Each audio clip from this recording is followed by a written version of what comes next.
SFI నిర్వహిస్తున్నటువంటి 10వ తరగతి టాలెంట్ టెస్ట్ పరీక్ష బోధన కేంద్రంలో జేసీ హై స్కూల్లో బోధన మండల ఎంఈఓ నాగనాథ్ చేతుల మీదుగా ప్రశ్నపత్రం విడుదల చేసి ప్రభుత్వ మధుమాలాంచ ఉన్నత పాఠశాల, ఇరాజ్పల్లి జిల్లా పరిషత్ ఉన్నత పాఠశాల, పలు ప్రభుత్వ ప్రైవేట్ పాఠశాలలో 165 మంది విద్యార్థులు పరీక్షల్లో పాల్గొన్నారు. ఈ కార్యక్రమంలో పలు ఉపాధ్యాయులు, ఎఫ్ఐ నాయకులు జయంత్, పవన్, విద్యార్థులు తదితరులు పాల్గొన్నారు.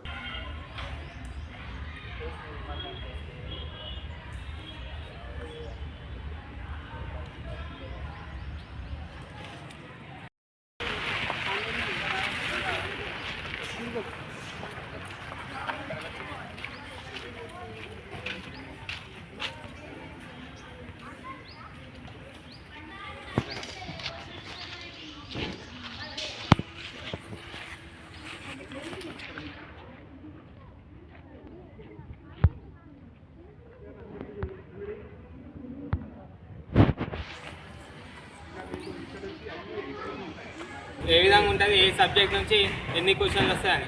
సో హిందీ మినాయించి మిగతా అన్ని సబ్జెక్ట్ అయితే 15 క్వశ్చన్స్ వస్తాయి. మ్యాథమెటిక్స్ అందరికీ కొద్దిగా ఫియర్, అంటే భయమైన సబ్జెక్ట్. ఆ టాపిక్ తీయగానే మ్యాథ్స్ అనగానే త్రికోణమిదో ఏదో ఇంకో అమ్మ ఆ సబ్జెక్ట్ అన్నట్టు నెత్తి పట్టుకున్నాం కాబట్టి సో దాంట్లో కూడా మన విద్యార్థులు, ముఖ్యంగా ప్రభుత్వ విద్యార్థులు అన్నింటిలో ముందుంటారు, చదువులలో కూడా ముందుంటారు. మన ప్రభుత్వ స్కూలు కూడా 10/10 సాధించాలనే ఉద్దేశంతో ఈ 10th టాలెంట్ టెస్ట్ పేరుతో విద్యార్థులకు ఒక అవగాహన, ఇప్పటి వరకు మనకు ఎంత అర్థమైంది, ఎన్ని క్వశ్చన్లకు మనం ఆన్సర్ చేయగలుగుతున్నాము.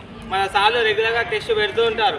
సో రెగ్యులర్గా ఏంటంటే వాళ్ళ సోషల్ సార్ అయితే సోషల్ టెస్ట్ మాత్రమే పెడతారు. ఆ రోజు సోషల్ క్లాసు, మ్యాథమెటిక్స్ సార్ అయితే మ్యాథమెటిక్స్ టెస్ట్, ఆ విధంగా మన టెస్టులు ఉంటాయి రెగ్యులర్గా. మనది ఏంటంటే ఆల్ సబ్జెక్ట్ నుంచి ఒక 15 క్వశ్చన్ ఓవరాల్గా తీసి ఏవైతే ముఖ్యమో విద్యార్థులకు ఉపయోగపడతాయి అనుకున్న క్వశ్చన్లు మాత్రమే ఇవ్వడం జరిగింది.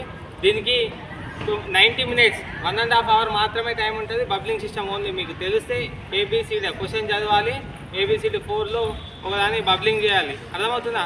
ముఖ్యంగా ఇదే విధంగా మరి అన్న ఈ 19 minutes ఎందుకు పెట్టారంటే రేపు మీరు ఫ్యూచర్లో మరిన్ని అప్డేట్స్ కోసం మా ఛానల్ని సబ్స్క్రైబ్ చేయండి.